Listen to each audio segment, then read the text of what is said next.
I want to tell you, they lied. Okay. They said there were weapons of mass destruction. There were none, and they knew there were none.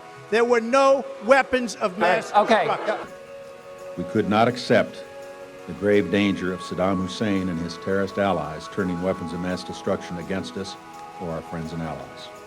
There's a consensus that, I'm virtually quoting, that Saddam Hussein offers more hope for the stability of the region than those who are trying to overthrow him. That's 1991, you know. Yeah, the human rights violations were horrendous. Does that have anything to do with the invasion? No, nothing. There must be war. God wills it! Every morning I saw Dockland burning. 500 people were killed in Westminster one night by a landmine. It was terrifying. Aren't Arabs terrified? Aren't Iraqis terrified? Don't Arab and Iraqi women weep when their children die? Doesn't bombing strengthen their determination? You may say that we could have used sanctions and contained him. Fine, you can take that view. Yes. But I took the view then, and I take it now, that with this man and the hundreds of thousands of people who died under him, it wasn't worth leaving that risk. From Banbury. Wellingborough, Northamptonshire. From Indonesia. North Wales. Sheffield. South London. Birmingham. Yeah, I come from Bristol, man. Could that be in part because so many were moved to protest for the first time?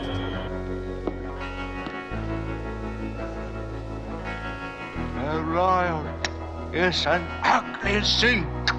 And once you get one started, there is little chance of stopping it, short of bloodshed.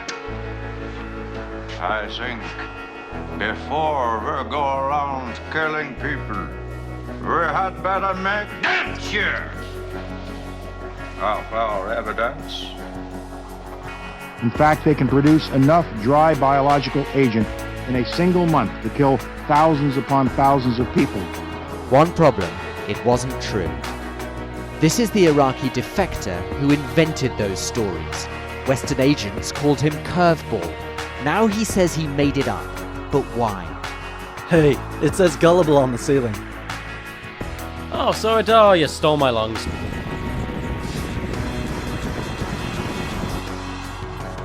Good impact, good impact. Target destroyed, roger, rolling.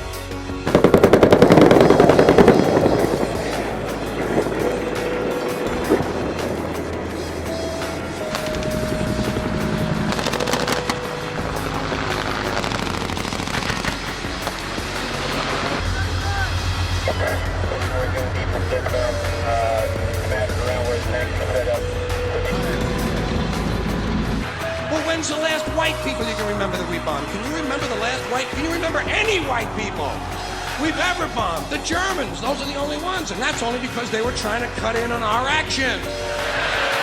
They wanted to dominate the world. Bullshit, that's our fucking job. That's our fucking job. Why are we, a British Labour government with a very large parliamentary majority, a marvellous tradition of internationalism, so signed up to the ultra-right-wing George Bush Project for a New American Century agenda? This is the right moment for us to stand firm with the United States of America in defeating terrorism wherever it is and delivering us safety from what I genuinely believe to be the security threat of the early 21st century. When he gave his evidence, it was definitely the Tony Blair show. He thinks he's the puppet master pulling the strings. Well, you know, Tony. No. The challenge now is you've watched them grow extraordinarily quickly. They've acquired wealth, weaponry, they're acquiring people, and they're pushing out to the boundaries of other countries. It's not a question of redrawing the map, it's dissolving the map.